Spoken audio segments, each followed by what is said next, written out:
nombre es Jacqueline Arias y a partir de lo visto a lo largo del curso y mis experiencias como docente, voy a expresar mi punto de vista acerca de los casos de evaluación en el aula, tomados de Colombia Aprender del Ministerio de Educación Nacional y dando respuesta a cada interrogante planeado de forma crítica y reflexiva. En el primer caso de la docente Lucía, considero que es una educadora que aún se rige por el modelo tradicional de evaluación, en donde la recolección de información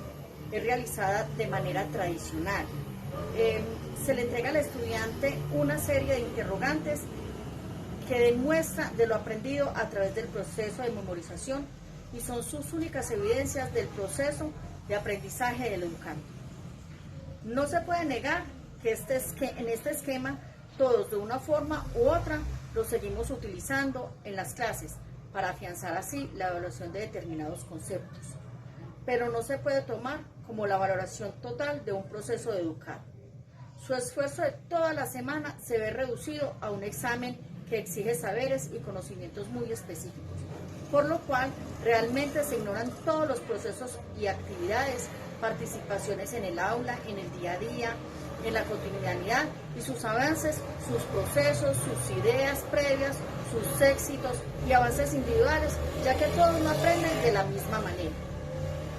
Yo considero que esto sin duda limitada es gran medida de la labor pedagógica y el reconocimiento de las diversas formas de aprendizaje.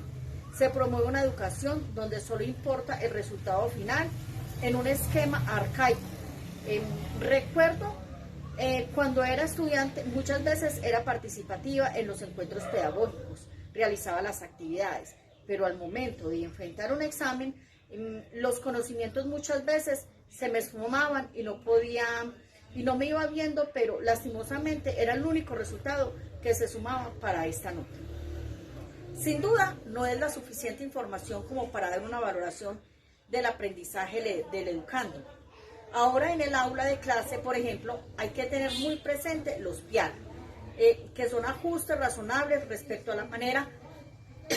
en la cual se debe valorar el aprendizaje de los estudiantes o de los educandos. Cuando presentan una dificultad cognitiva de una forma más personalizada y atienda a sus necesidades, no se puede evaluar su aprendizaje de una misma forma. De igual manera, no es necesario tener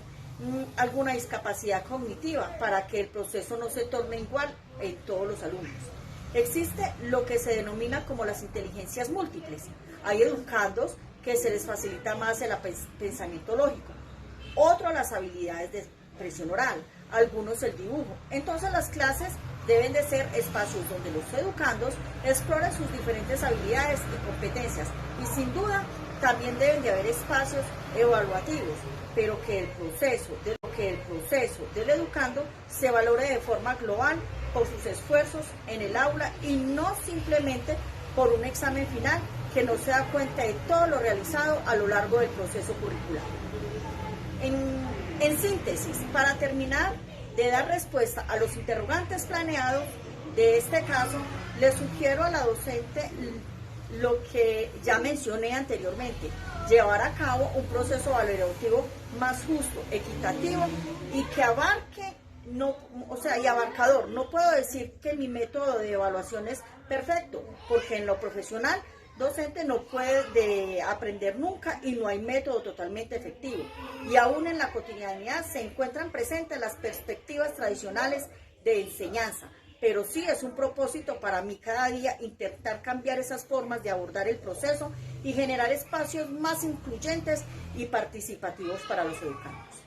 Posteriormente se plantea el caso del docente Mario. Puedo decir que ofreció prácticas evaluativas para amenizar diversas dinámicas que generan espacios más confortables para los educandos. Usualmente cuando se les habla a los estudiantes de que se les va a hacer un examen, sienten temor y se predisponen en gran medida por el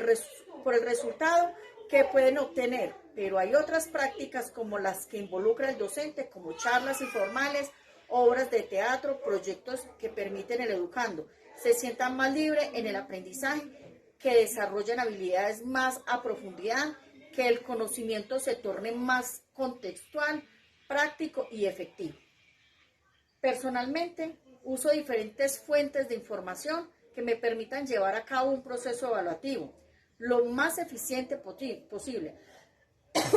teniendo en cuenta que no es fácil seguir el proceso de cada educando de forma personalizada y más lo que se presenta en mi caso, que enseño en un aula multigradual, donde se evidencian diferentes niveles de aprendizaje y maduración cognitiva, pero trato día a día de ser más perceptiva, más precisa a los contenidos y la manera en la cual se interviene el aula para lograr que los educandos realmente se apropien del conocimiento como fuentes y evidencias de aprendizaje.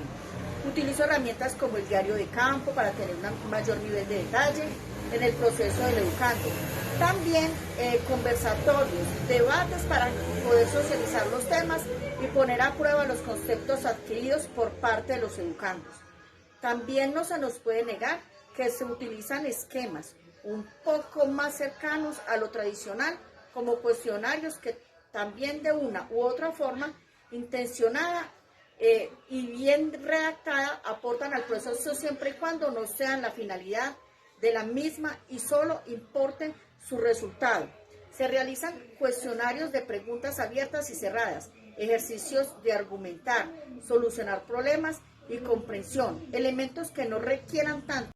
mucho contenido sino analizarlo, comprender y proponer. La finalidad de evaluación no puede ser únicamente para evitar planes de refuerzo. Evaluar debe ser un proceso de construir, de superar obstáculos, de formar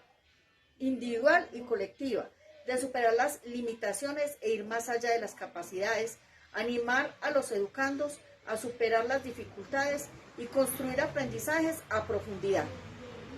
La evaluación no puede ser únicamente vista con la intención de calificar y medir el aprendizaje del educando y pensar únicamente en la idea de que la manera en la cual evalúo es más efectiva y no debe mejorar. Por el contrario, con la evaluación el docente también debe realizar procesos metacognitivos, indagar en su labor qué aspectos debe modificar para brindar un proceso de mayor calidad pedagógica y educativa para el proceso necesario de la formación continua. Contar con la asesoría a realizar consultas e investigar constantemente y de esta manera tomar decisiones en el aula que no solo van a ser enfocadas en calificar al estudiante, que involucran transformar las prácticas educativas, incorporar nuevos métodos, tendencias de enseñanza, estar a la vanguardia de las habilidades y competencias que los educandos deben desarrollar. En nuestra sociedad actual de la información y la comunicación, cómo involucrar las TICs y estrategias que resulten más llamativas y se deben procesar más